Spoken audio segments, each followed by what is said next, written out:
inti persoalan bangsa kita. Kenapa saudara hidupnya masih tidak baik? Kenapa petani-petani kita masih setengah mati? Kenapa nelayan-nelayan kita menderita terus? Kenapa guru-guru gajinya kecil? Ya semua gajinya kecil di Republik ini. Iya kan? Anda tahu pensiunnya Letnan Jenderal TNI? Tahu nggak pensiunnya? 3,7 juta rupiah. 3,7 juta rupiah. Ini sudah, terima kasih, sudah naik. Bagaimana nggak korupsi gitu? Inti persoalannya adalah, saudara-saudara, ternyata setelah saya pelajari, terjadi kebocoran dari ekonomi Indonesia tiap tahun 1.000 triliun. Bocor tiap tahun. Ini sumber akar masalah, ya. Dan ini sudah saya sampaikan. Saya keliling Indonesia, di UI, di Gajah Mada, di kampus-kampus, di depan profesor-profesor. Saya ungkapkan ini sampai sekarang tidak ada yang menyanggah, tapi tidak banyak yang mau bicarakan. Seolah ini mau didiamkan saja, padahal ini adalah akar masalah, ya. Kenapa ekonomi kita tidak bisa tinggal landas? Kenapa kita beli motor tiap tahun 10 juta motor, tidak ada pabrik buatan Indonesia? Kita beli mobil 1 juta mobil tiap tahun, tidak ada pabrik buatan Indonesia. Karena kekayaan kita hilang tiap tahun 1.000 triliun. Saudara-saudara, ini adalah uang, ini adalah cash. Ini bukan tambang yang di bawah tanah. Ini adalah uang yang hilang tiap tahun senilai 1.000 triliun. Jadi saudara-saudara, negara sejahtera itu sangat sulit terwujud kalau ini tidak kita hentikan. Kalau ini tidak kita tutup pendarahan ini saya ibaratkan pendarahan. Our country is bleeding. Negara kita berdarah dan sudah berdarah bertahun-tahun. Bayangkan kayanya negara ini. Bisa kita bayangkan nggak? 1.000 triliun bocor tiap tahun, dan hitungan saya sudah bocor kurang lebih 20 tahun ya. Masih negara ini berdiri. Tapi saudara-saudara, sama dengan badan, kalau darahnya hilang, satu hari 300 cc, besoknya 600 cc, lusanya 600 cc lagi, pada ujungnya badan manusia itu kolaps, akan mati. Negara kita begitu kaya, bocor sekian tiap tahun, dan anehnya elit Indonesia tenang, diam. Ya. Dari mana angka ini? Ya, ini bukan sekarang. Ini semua angkanya ada dasar ilmiah yang saya susun bersama pakar-pakar. Pajak kita sekarang dibandingkan dengan semua produksi kita adalah 12,3% dari GDP. GDP kita sekarang 900 miliar dolar.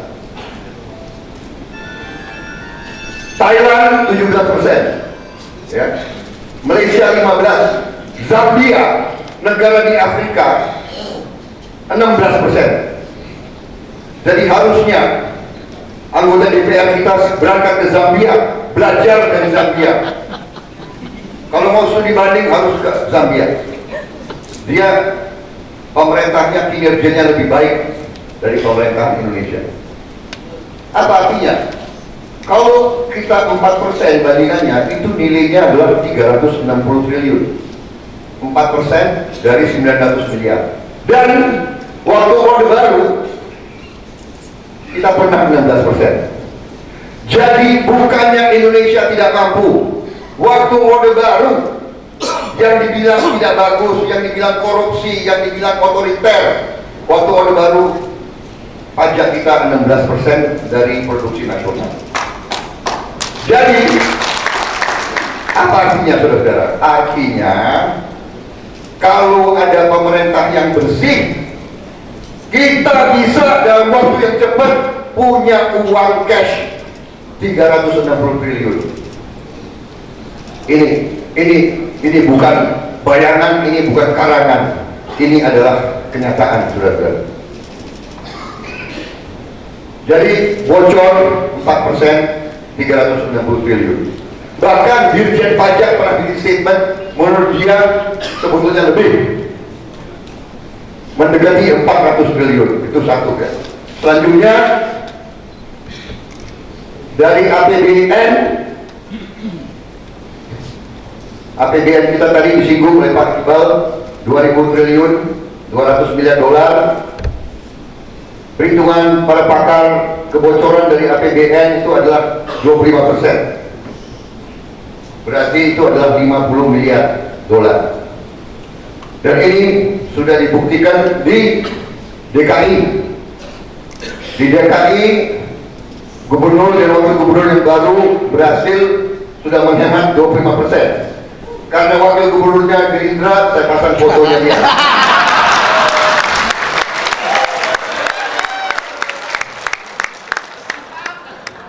Boleh nggak? Boleh.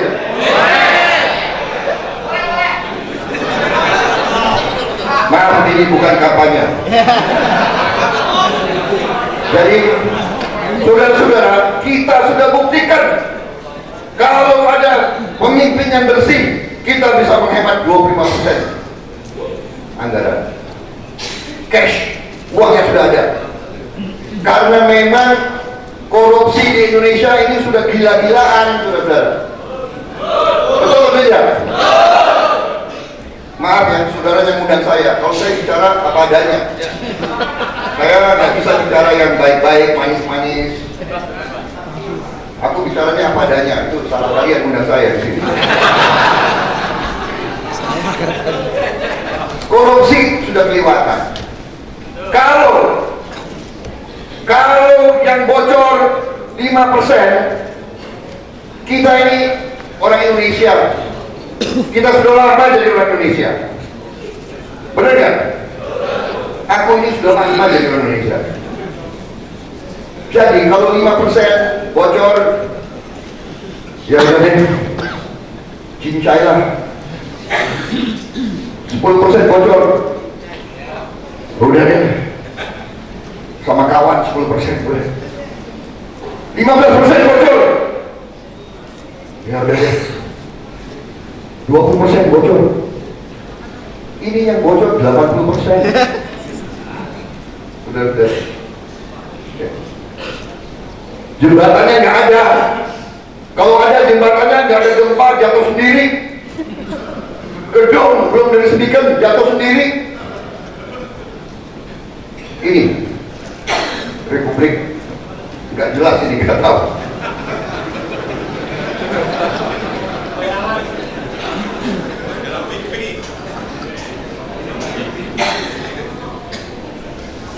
Bantuan sosial,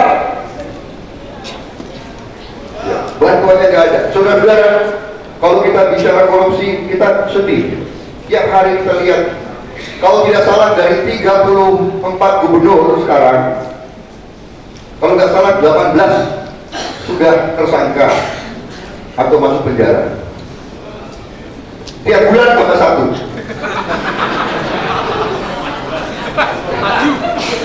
Dari 508 bupati dan wali kota, kalau tidak salah 138 sudah masuk. Bahkan saya baca ada satu DPRD seluruhnya tersangka.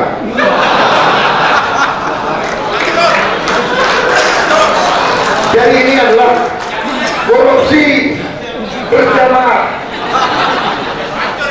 lintas partai, lintas agama, lintas. Saya lagi cek ada nggak Gerindranya juga.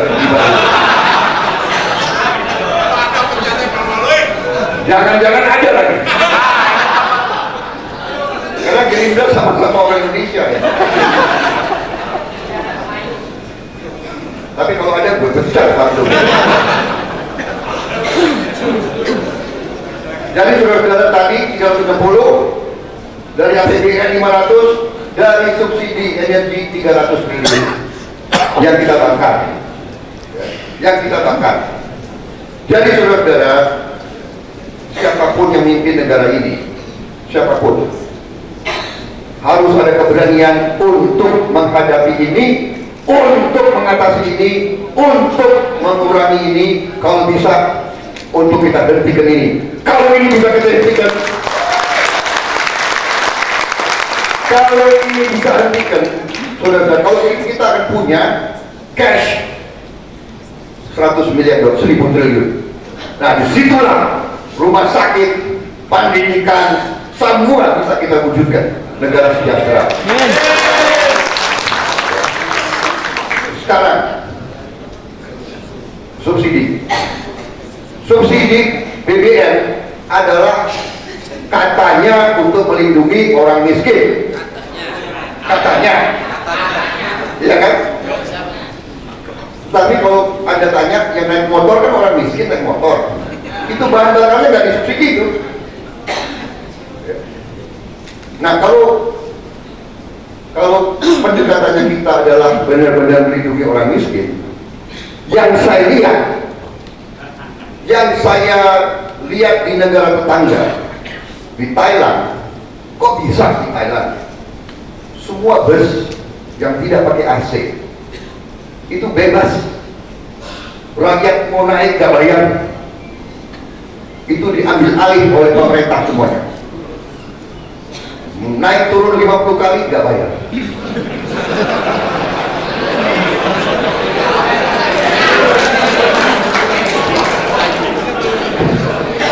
Saya aneh, kok bisa Thailand? Bedanya Thailand sama kita apa? Warna kulit sama, warna rambut sama, ya kan? Tinggi badan nggak terlalu beda. Perdana Menterinya aja cantik. Saudara-saudara, kereta api kelas ekonomi bebas, nggak bayar. Kalau eksekutif pakai AC bayar harga pasar. Semua yang kelas ekonomi ditanggung pemerintah. Kenapa? Ya, mereka menganggap ini saya harus melindungi orang miskin, saya harus melindungi orang yang lemah. Dan ini sudah berjalan lama di Eropa. Di Eropa, anak sekolah, orang cacat, manula, pensiunan, orang yang tidak punya pekerjaan, semua dibantu. Itu mereka sudah wujudkan negara sejahtera. Dari mana? Karena mereka tidak bocor kekayaan mereka 1000 triliun tiap tahun. Jadi saudara-saudara,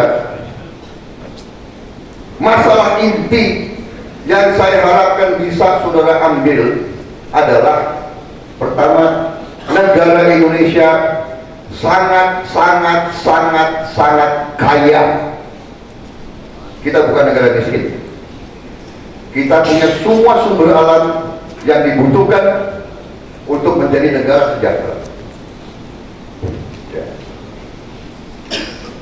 Tetapi masalahnya adalah kita sudah kena, sistem kita dirusak oleh suatu elit, suatu oligarki, ya, yang serakah.